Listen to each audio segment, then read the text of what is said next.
Hey everybody.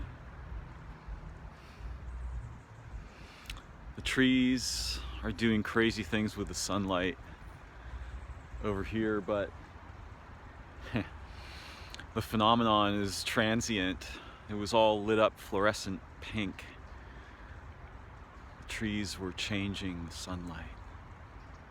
So beautiful. The light was alive inside itself.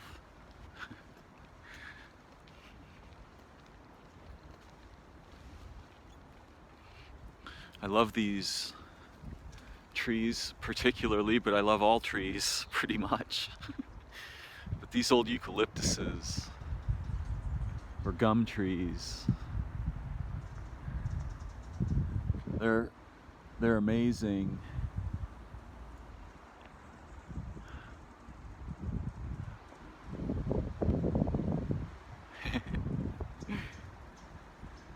There's these little yellow and black birds. I don't know what they are. They're relatively small. They're extremely acrobatic, as many of the birds are, but particularly the smaller ones.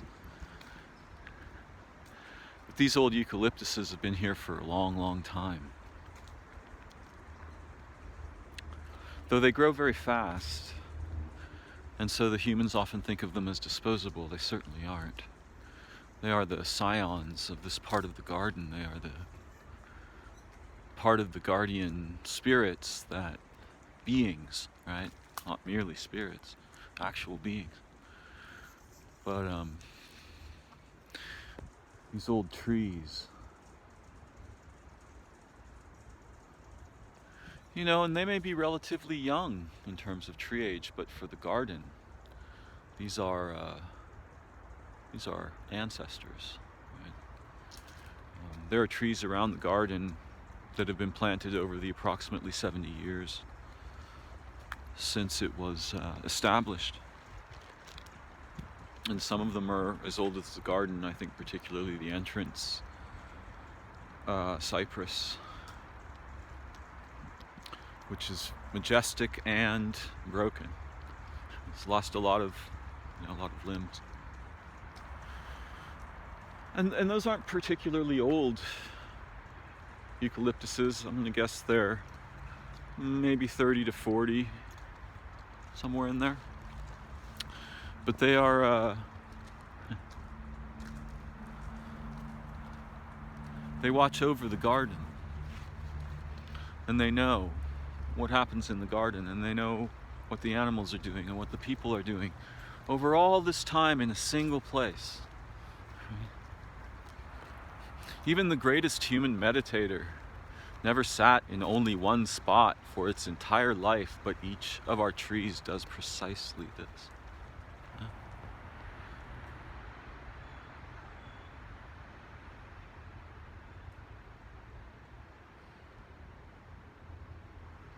Completely vulnerable. If the humans decide any kind of thing, really, for any reason whatsoever, the trees could be destroyed. So, for example, when they put up this fencing, right? This black, sort of modern fencing to replace the cyclone fencing, they took out many trees along its path to make a fence.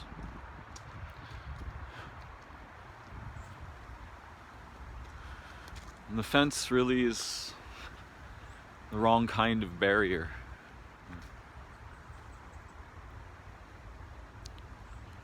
And the trees aren't merely barriers, they're protectors. They give life to places. They give life to us. They give life to the world.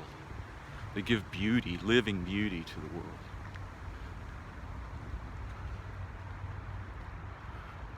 No human thing I've ever seen made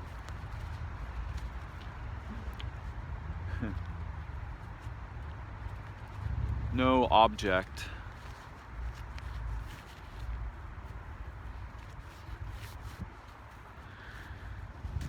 compares to the beauty of any ordinary tree.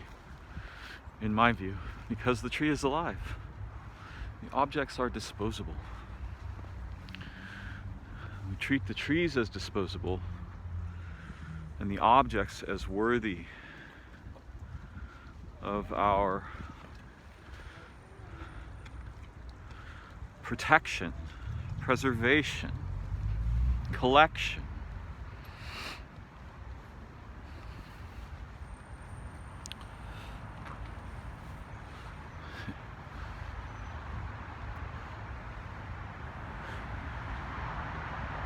See, the humans have put tags on the trees.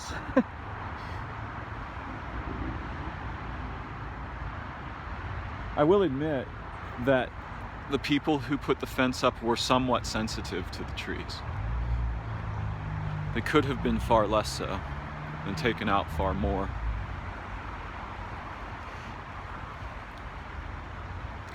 But in the garden, the arborists are not always sensitive to the trees. I think for many of the sort of professionals, right, it becomes a very pragmatic, utilitarian practice of tree culling, tree trimming. Can you hear all the little hummingbirds? Don't know if the mic is picking them up. There's always these layered networks of bird song. And the tiny birds keep a very busy signaling layer. They are all sensing together, and they all hitchhike on each other's signaling protocols. So, in a sense, the blue jays will listen first, maybe to other blue jays, but that could change depending on the situation. They listen to all of the sparrows, they listen to the blackbirds, they listen to the crows. They certainly listen to the raptors if they are calling out. Everything listens to that, because that is one of the most dangerous creatures for the small animals. And you can imagine, I'd like you to try to imagine the mythic significance of the existence of the hawks and the owls for all the little birds and all the small mammals, fishes,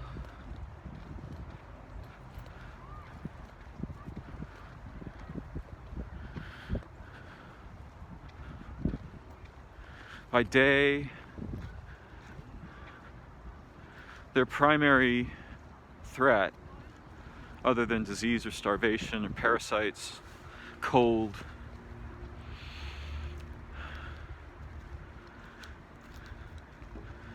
is hawks.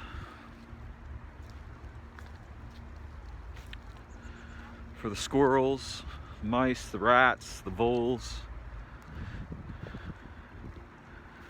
sparrows, the blackbirds, many of the other little birds, the blue jays, pigeons, there are hawks.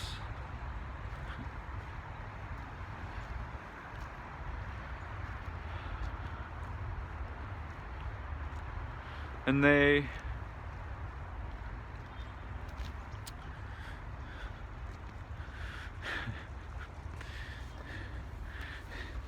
thing that's in my mind, which I think is hard to communicate, is that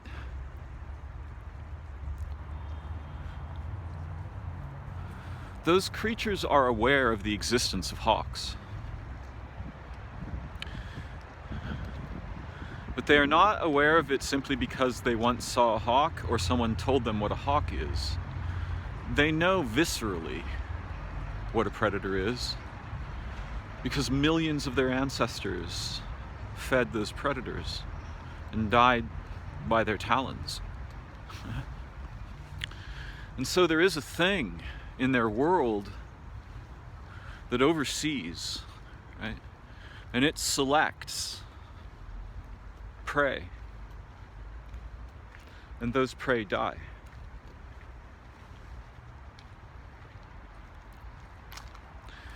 And the animals are all aware of the power of the hawk. And the crows contest against them, and the blue jays contest against them. But that does not mean they are merely enemies. These beings are informed by each other's existence. The existence of the hawk informs the behavior of all the smaller animals. When you see them turn their head, right, and scan the sky, they're looking for the hawk. They do not know it conceptually. They know it viscerally, and maybe in something like their spirit, yeah, something like their essence. Though there may be numerous kinds of essence for living beings, not just one thing. The word spirit, soul, pneuma, in Greek, other words refer to these aspects of being that are not easily produced for testing, shall we say, but they're there nonetheless, it seems to me, in my experience. So in the lives of the little birds and the small animals, up in the trees there live the raptors. And the raptors eat them and their children. Sometimes their eggs, sometimes their parents. And all of them are aware of it. But the astonishing thing is that in the living place, right, there's a role that the raptors inhabit. And it is a hunting role. And it is a, how should we say, they are reading not merely the terrain and the time and the light, they are reading the essence of being, and they are looking for signals. Yeah? Signals they themselves have become profoundly, viscerally familiar with over vast numbers of generations.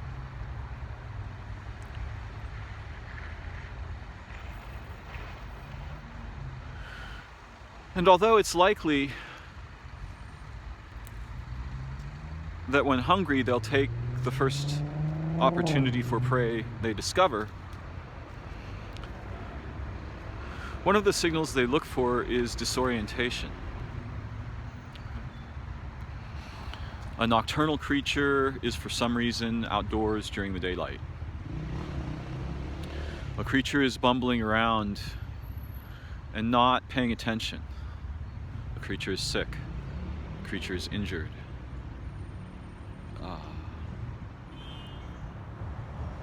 A creature is where you would not normally expect to find it, or doing what is not normally doing at a certain time when it's not normally doing those things. So, and it's no secret, even the humans are aware that the predators, the relationship between predators and their prey transforms them both. There's no other way around it. It's an incredibly intimate relationship.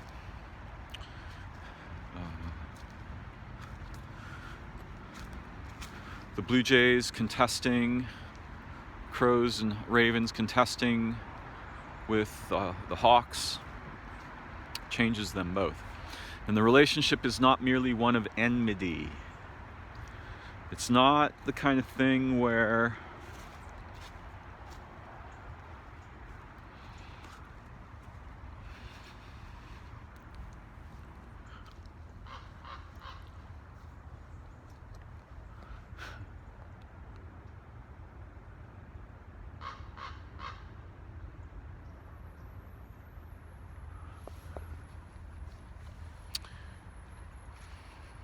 it's not a binary relationship. It's a complex manifold with many different features. And one of those features is reverence between the two beings. There's a kind of reverence between complex animal predators and their prey. And the hawks are incredibly complex, and their prey, mice and squirrels and little birds, very complex. And most of the smaller animals are somewhat more social, in differing ways and to differing degrees. Little birds are very social. The mice are social in their way, the rats in their way, the squirrels in their way. And the hawks are not particularly social in the way we might ordinarily think of sociality, but they are aware of each other and interact, and sometimes cooperate. But they are more generally loners.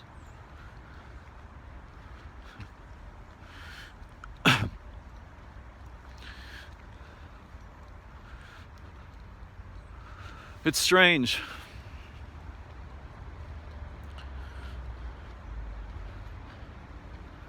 In the human stories, in the old stories, in religious stories,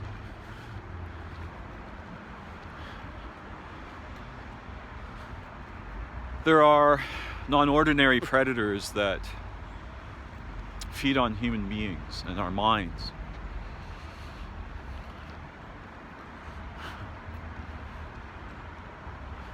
And it's ironic that some of those are the produce of our modernity and our technology. When I say our, I don't really mean mine and yours. I mean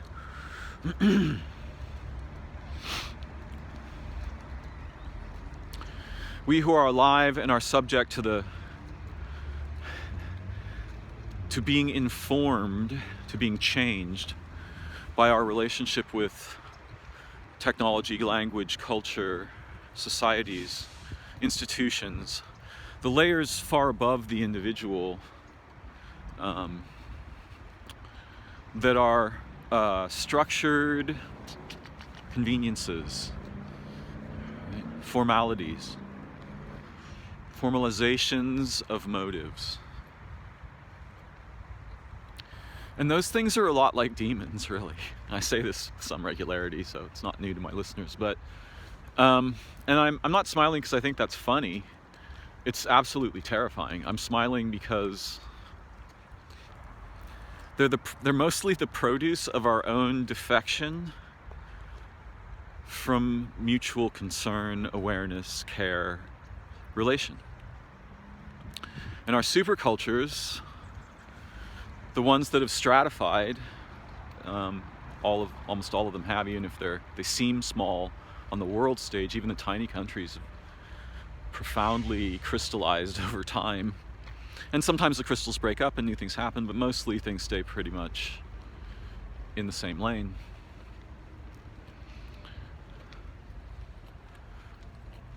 Those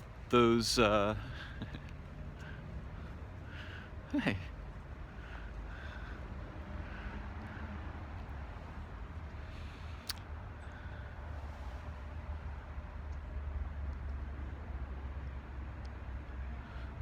The supercultures are these layered networks of models and concepts and stratified motivations, structured motivations, formalized motivations. So they're sort of like very rigid, semi-crystalline, dead network, right? We have to try to make dead stuff that is as good as, or near as good as, the stuff we would make if we were actually together. And then the more dead stuff we make, the more apart we go. While in one bizarre domain, looking like we're all together, Facebook or Twitter, for example, right? These look like giant melting pots. That appearance is wildly deceptive.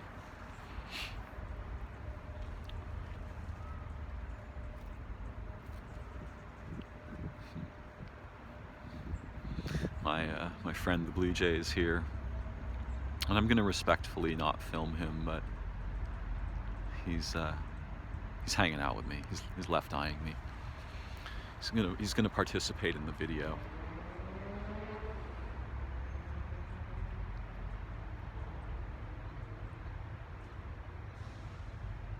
It's really difficult to falsify relationships in nature, but the humans have managed it, and we've managed it expertly with each other, and we have so poorly composed social intelligences at this phase in the development of human cognition that technology is a terrible danger to us.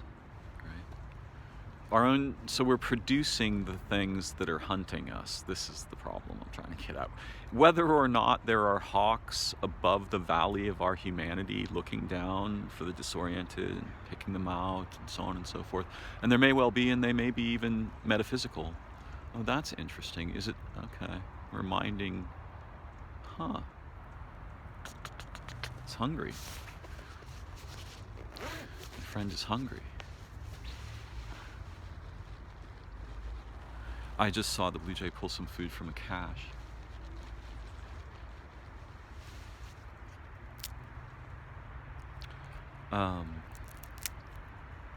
Forgive my occasional departures.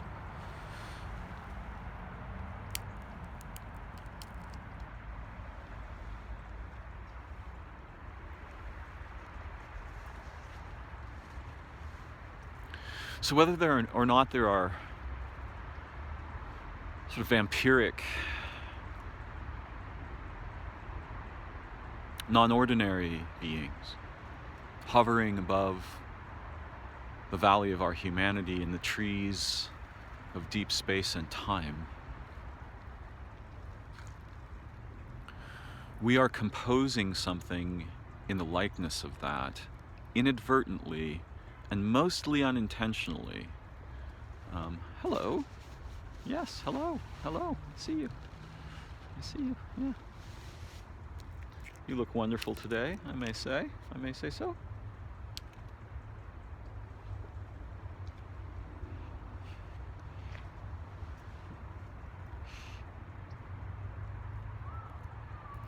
We've been busy producing something like demons, and the demons are eating everything.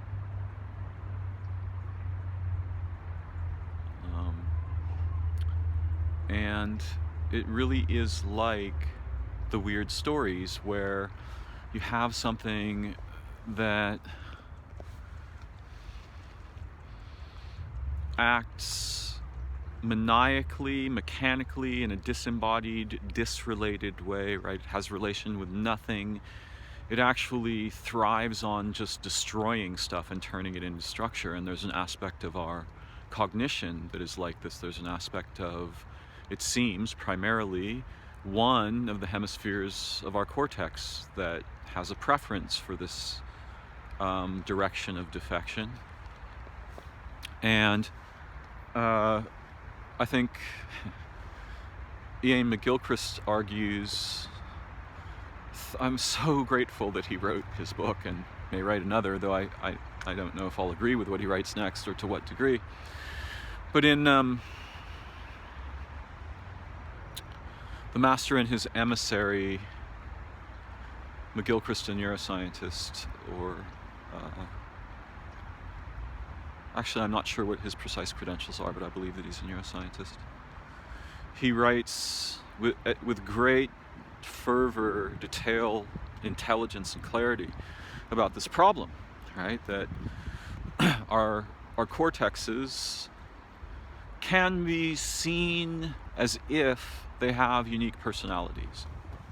The language is important. And that there are generalizations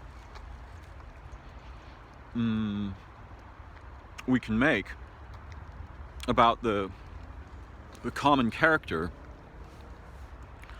from what we've learned about hemispheric lateralization. Now again, this is just the kind of the top surface of the brain, although lateralization appears to me to apply pretty much to the whole body because we're bilaterally symmetrical, and a different side is a different way of being in the world, right? It's the side over here, it's not the same as the side over there.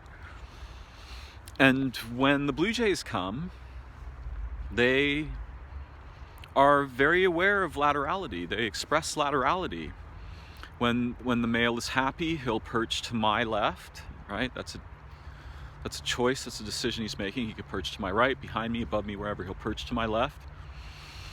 And sometimes he'll turn his head all the way around so that he'll be looking at me with his left eye, or he'll turn his body around so that he can have his left side toward me too. And this is a way of saying, we are companions. We are one bird for right now, right? We are one bird together. And he'll fluff up, and the female does her thing too, in a similar way, with her own style. And it's not as if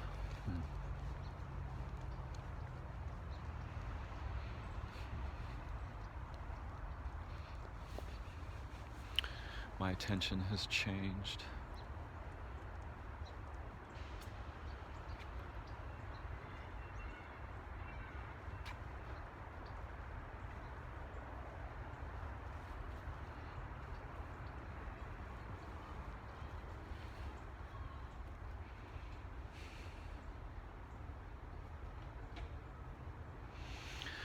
The cold is killing some of the weaker animals. The winter is here, and it's rarely this cold where I live. And there was a little sparrow here yesterday that was sick. I could tell. And it's surprising, in a way, how deeply it affected me.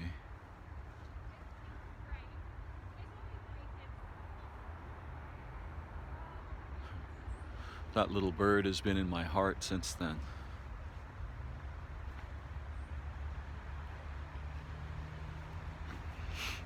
The constructs we make are not human. They don't have sympathy or empathy or compassion or awareness or consciousness. They're functions. They're like computer programs with some humans in some of the functions to sort of slightly rehumanize things, maybe. And in some cases, greatly, right? There are those unusual situations in which we can form organizations where something deeply human is going on, while at the same time that collective functions somehow either within or sort of outside of society and all the demons. And the problem is, those demons are infinitely hungry. They will kill everything. They'll happily destroy everything, including their own root in the humans, right? They're kind of like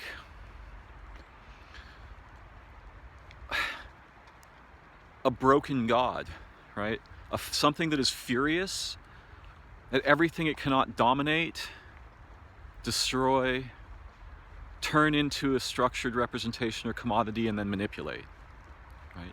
It's like the dragon with its treasure, right? This infinite hoard of treasure. Dragons need no treasure. They don't spend money. So the idea of this dragon on this ever-growing hoard of treasure, the treasure of all the beings it killed to turn them into treasure, right? Our collectives are like this, and they've been eating the world alive, literally, with ever-increasing vehemence, and trying to invent 20 or 30 new ways per minute to do this for a long time.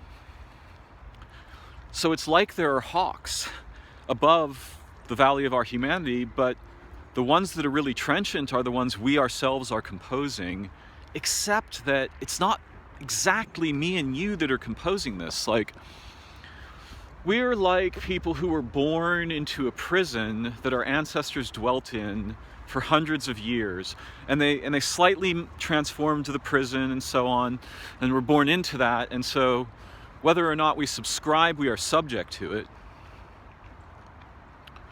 And even if we resist it, the pain of resistance will be felt in many deep and startling ways for most of us. There are exceptions. There are people who can, for example, who can play within the system and also outside the system. They can play within the system from outside the system. And there's different kinds of these people. Some of them are artists and performers and teachers, actors, musicians, painters, writers, poets. Some of them are stranger, like Satoshi Nakamoto, who invented Bitcoin, but no one knows who Satoshi is. Well, no one probably isn't the right word. Satoshi knows. Satoshi is someone.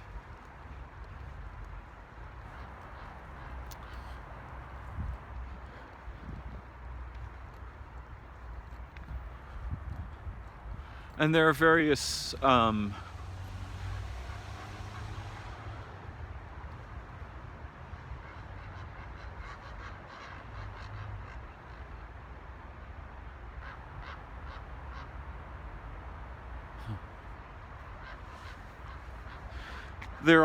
various provocateurs, both subtle and hubristic, mad or beautiful, sometimes both.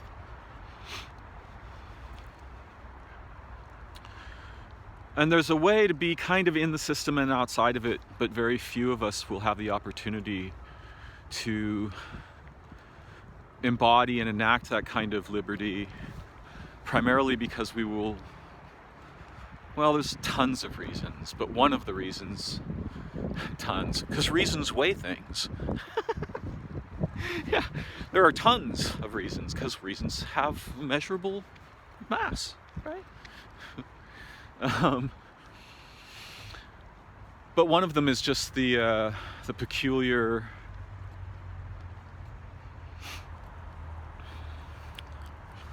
one could say the need to work for money, but one could also say the unjust enforcement of universal poverty, right? So you could say, like, you lazy bastard, why don't you go get a job? But you could also say, there's enough, we can easily feed the people and house the people for now. Yes, there are too many people, agreed. But compared to the things we make, the mass of the people is negligible. The mass of the things we make, it turns out, according to current research, is now greater than the biomass of Earth. So we've made more shit than there is life on Earth. We've made more structured objects.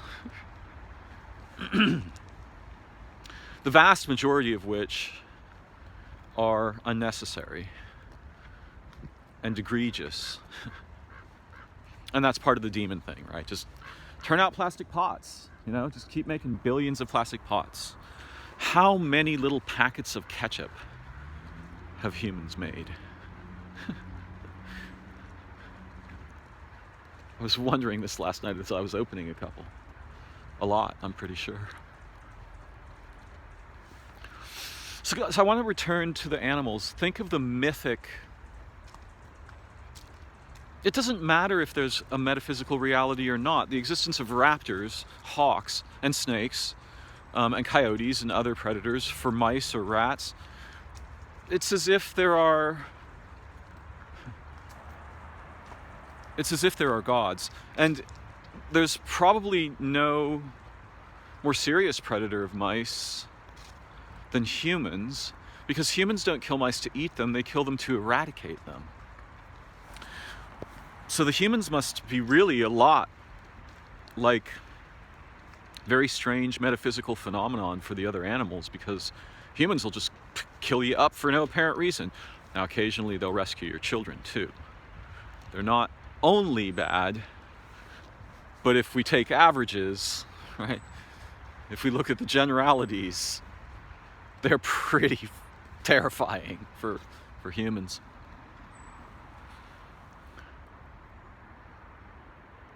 Surely the blue jays know that I am their friend, but that doesn't mean I will not hurt them. I don't live in their world, and because I don't live in their world, my actions could harm them in ways that are unpredictable. So relating with me at all is a very dangerous proposition, because they're relating with an unknown universe of beings. And that subjects them to risks that they cannot reasonably encompass with skill, which is what they depend on most of the time, or prediction, which is also part of what they use to stay alive in the world. The skill involves active sensing. And that stuff works with what's right here, right now, but it's not so great with stuff further out. So when they interact with me at all, they're taking significant risks with their lives. They're touching the human world, and my world, their world is also touching mine, right? I'm being changed too in our relation. And it may seem very simple and superficial visually, if you're just watching what you can see, right? You'll just see a man feeding some birds, and some birds hanging out with the man who fed them some peanuts. The problem is not that that's untrue, but it's only trivially true compared to what's actually going on that is not visible. That very few people will see. Not no one. Some children might see it. Some adults might see it. Some teenagers might see it. Some elderly people might see it.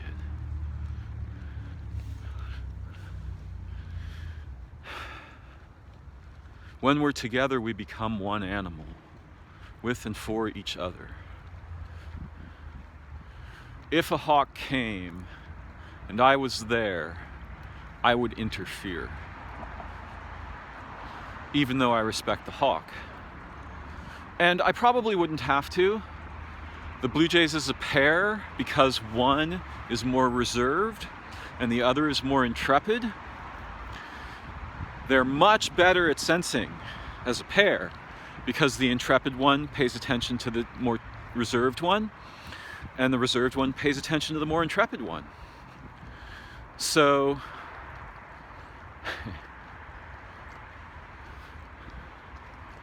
that's a really complex thing. And when you include a human in that, or when as a human suddenly both the reserved one and the intrepid one are my satellites, right? I get new senses. I get senses I can't otherwise have. And I'm not merely relating with two blue jays here in a garden. I'm relating with the bird people get the news, right? All the bird people get the news. That there's one of the humans is around that is paying attention to us and is not unkind and appears respectful and so on. The news gets around, even between the different kinds of birds, so that what looks like, oh, look, the man gave the bird a peanut, is not just the man gave the bird a peanut at all. The birds return something invaluable for that peanut, and I don't give them a peanut because I expect something in return. It's just a gesture of communion. It's just saying, I recognize we're together. And if they want the food and they like the food, and if they decide that it's reasonable for us to enter into a relationship, then we do, and bonding begins to occur.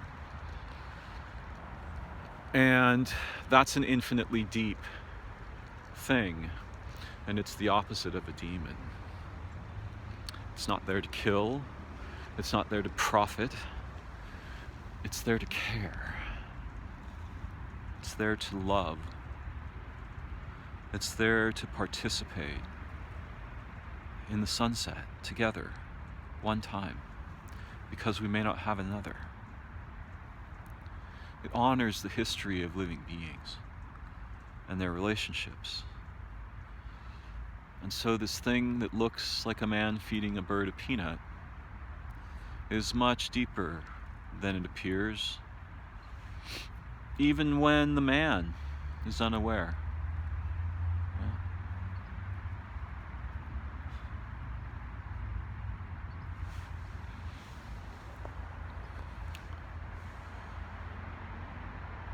In my 20s, in the park in Santa Rosa, at Howarth Park, one day I became profoundly curious. And I wondered, what are the trees really? What are they really? What do the trees know themselves as? What does the sky know the trees as? What does the sun know the trees as? What are the trees? And it was staggering when, it's not that I thought this, is that as if the trees put it into my mind themselves. And suddenly there was something in my mind that I had not gotten, that I had not put there, that I had not made, that I had not found, but a gift.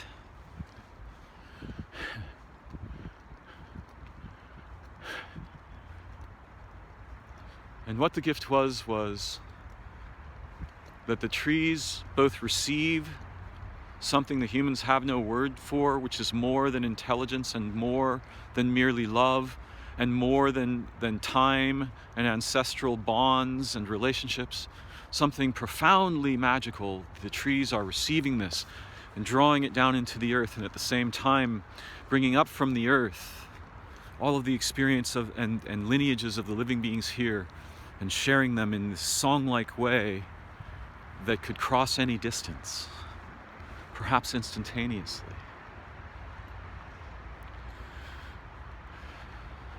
That they were the living version of a multi-antennal organism. And that they formed vastly sophisticated networks over time, over space, and that they could sense our minds. Well, that changed everything for me, forever. I was like, oh, okay, I had everything wrong about everything. Because when you change something that fundamental, what is a tree, and the outcome is something like what I described, what is a bird changes, what is a human changes, what is the ocean changes, what is the world changes, everything changes, right? If you change one of the fundamental pivots of being, and it becomes radically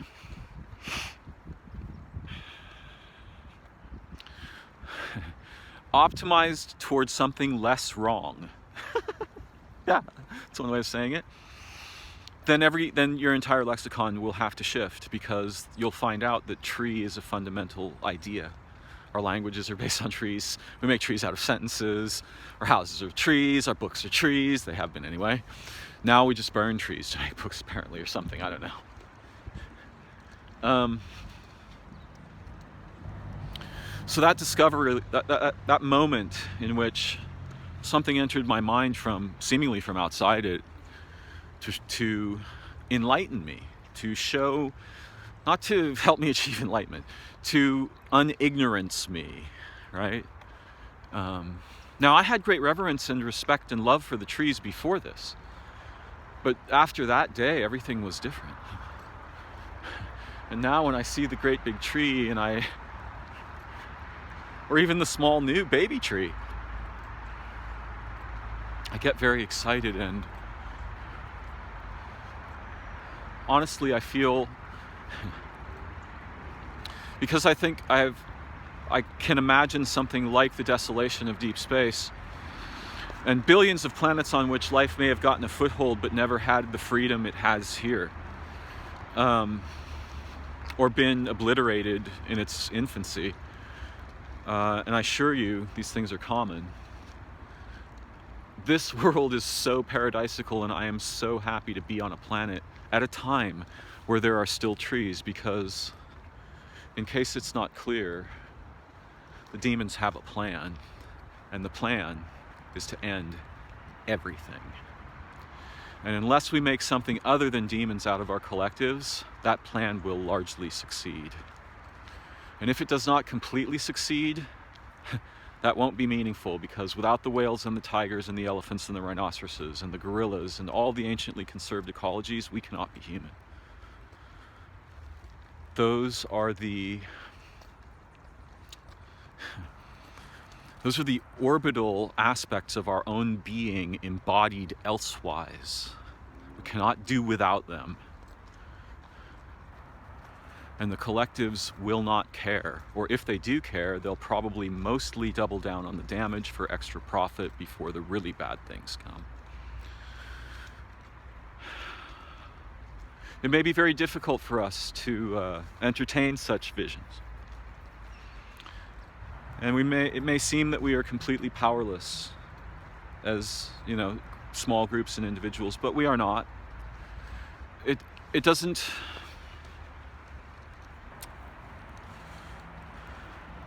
No single person is tasked with saving the world. But what we must do, at the very least, is understand how things got this way. And what we could do together and individually to help. If we can understand the origins of the problem, then we might be able to deal directly with its roots very effectively. The origins of the problems, right? The forest of problems. But they come down to very simple roots. Believe this. And some of them are in language, but others are in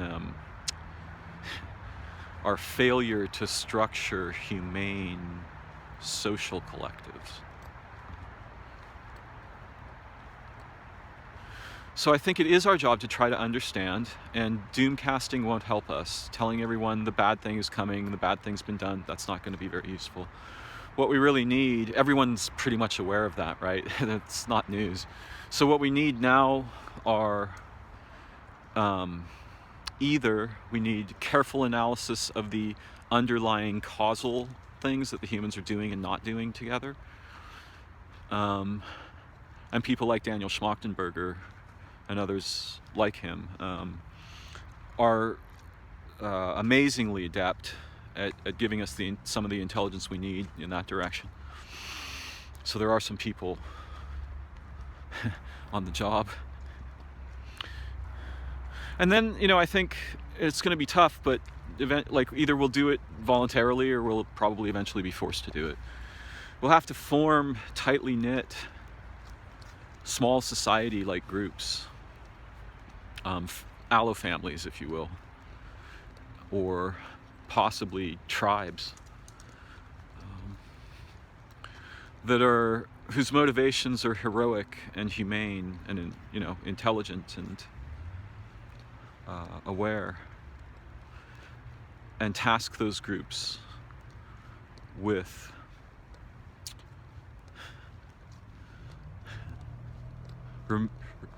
remediative operations, right?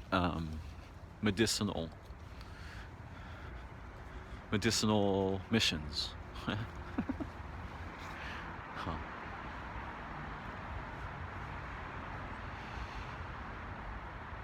Most of what is most beautiful and compelling about our humanity we have rarely seen it because we've never lived in a context where we must bring it forth. But we're approaching a place like that for most of the humans on the planet in short order, it seems to me.